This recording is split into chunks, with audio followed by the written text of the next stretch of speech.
Welcome to Democracy Now!, democracynow.org, the War and Peace Report. I'm Amy Goodman. In the occupied West Bank, at least 5 Palestinians were killed today in an Israeli airstrike on a car in the city of Tubas. A 6th Palestinian, 16-year-old Majid Fida Abu Zaina, was shot dead by Israeli forces in the Fada refugee camp near Tubas. The Wafa news agency reports Israeli forces barred ambulances from reaching the boy and dragged his body out of the camp using a military bulldozer. On Wednesday, mourners held a funeral procession near Jenin for a Palestinian girl killed by an Israeli sniper. This is the girl Lujane's father, Osama Musleh.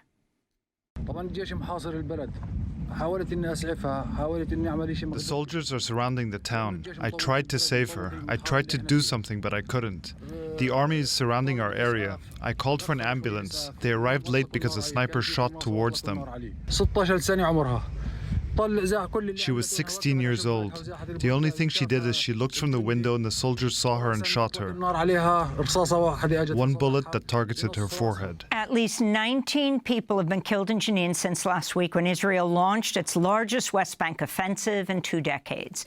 Jenin's governor, Kamal Abu al-Rub, said Israeli armored bulldozers have razed 70% of Jenin's streets, destroying more than a dozen miles of water and sewage pipes, along with electrical and communication cables.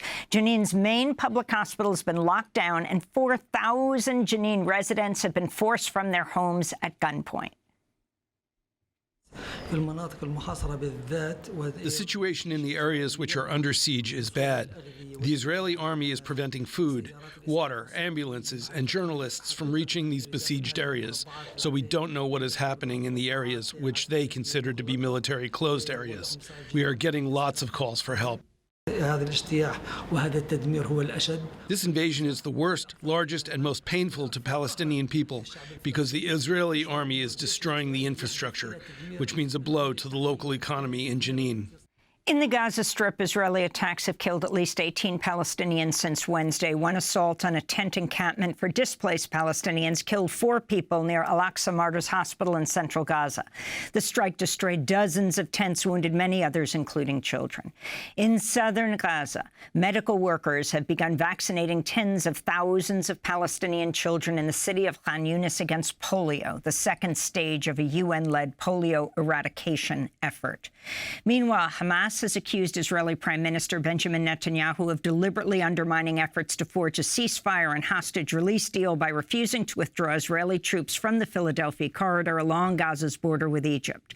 This comes as newly published documents show how Netanyahu and Israeli negotiators purposefully prolonged Israel's assault on Gaza by making new demands during ceasefire talks.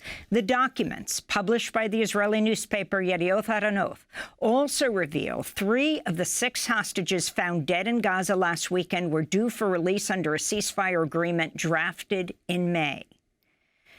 President Biden said Monday Israeli Prime Minister Benjamin Netanyahu is not doing enough to reach a ceasefire and hostage release deal. On Tuesday, a group of more than 24 rights organizations, including Amnesty International and Refugees International, sent the Biden-Harris administration a letter highlighting, quote, international and U.S. law, as well as your administration's policies require suspending weapons transfers to the Israeli government, unquote. The Portland City Council in Maine unanimously voted to divest all funds from companies complicit in Israeli human rights violations and war crimes against Palestinians. Organizers say Portland is the 4th U.S. city and the first on the East Coast to adopt such a divestment resolution, which comes after intense campaigning from rights groups including Maine Coalition for Palestine and Jewish Voice for Peace Maine. Meta has ruled the phrase "from the river to the sea" is not hate speech. Pro-Israel groups have accused people who use the long-standing rallying cry for Palestinian liberation of being anti-Semitic and attempted to shut down speech promoting Palestinian rights on social media. But Meta's oversight board ruled "from the river to the sea" is, quote, often used as a political call for solidarity, equal rights, and self-determination of the Palestinian people and to end the war in Gaza, unquote. In Georgia, a 14-year-old boy shot and killed 2 other 14-year-olds and 2 students at Appalachia High School in the city of Winder on Wednesday morning in the deadliest school shooting this year. At least 9 others were injured.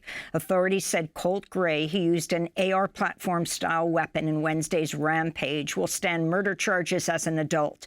This is 15-year-old student Itzel Navarrete, who survived the shooting. All of us, including me, I was crying, I was shaking, and I just didn't know where my mind was. I was just so scared. But yeah, a lot of us were just crying. All you hear is crying. All you hear is like the sirens from outside. So it made us even more scared because we were like, oh, it's real, it's real. We didn't know how to react. The shooter killed 2 students and 2 teachers. The teenage suspect was on the FBI's radar as far back as May of 2023, was interviewed when he was 13 years old, along with his father, about anonymous online threats. His father said he kept hunting guns in the family home.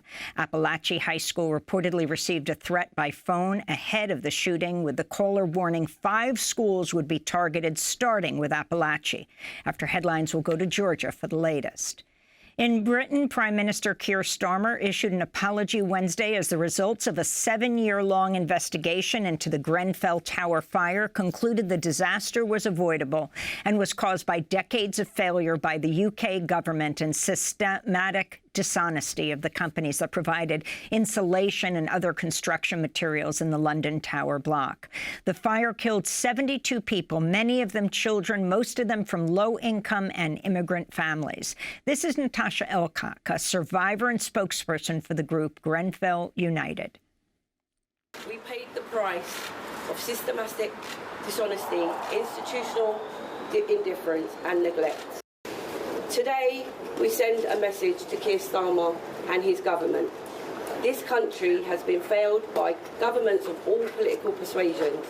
Our expectation is your government will break old habits and implement all the recommendations made by Sir Martin Morbeck's report without further delay, because the time to address this is already 3 decades too late. Go to democracynow.org to see our interview with a Grenfell survivor. In Germany, the far-right Alternative for Germany, or AfD party, won an election in the eastern state of Thuringia and came in second in neighboring Saxony, sending shockwaves throughout Germany and Europe. It's unlikely the AfD will be able to form a ruling coalition as other parties refuse to work with them, and Chancellor Olaf Scholz has called on German lawmakers to lock the Nationalist Party out of any talks.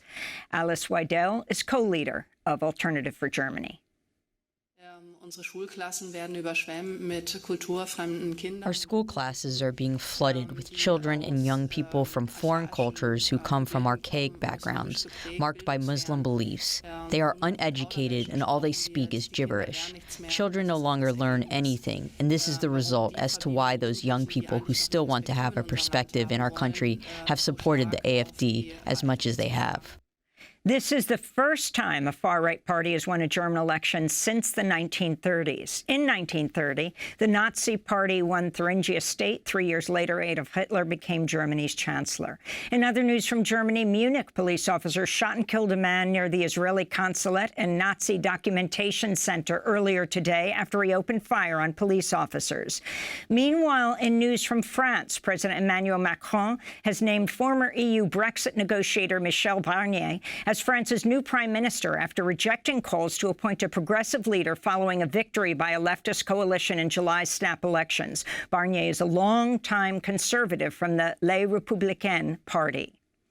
Back in the United States, President Biden could make his current hardline border restrictions permanent, according to administration officials. In June, Biden issued a temporary executive order sealing off the border when the number of asylum seekers exceeds a daily average of 2,500 for 1 week, and allowing border agents to quickly turn away migrants. The asylum ban being considered would make the executive order a permanent feature of U.S. immigration policy and further lower the threshold at which migrants are rejected. The ACLU and others have sued Biden over the policy. In campaign news, Kamala Harris has agreed to propose rules for her ABC News debate with Donald Trump September 10th, including having mics muted when a candidate has not been given the floor, although Harris's team said it would disadvantage her. And in other campaign news, Liz Cheney, the former Wyoming congressmember who served in the House Republican leadership and voted to impeach Trump, has endorsed Kamala Harris for president. And those are some of the headlines. This is Democracy Now!, democracynow.org, the War and Peace Report. I'm Amy Goodman in New York, joined by Juan Gonzalez in Chicago. Hi, Juan. Hi, Amy, and welcome to all of our listeners and viewers across the country and around the world.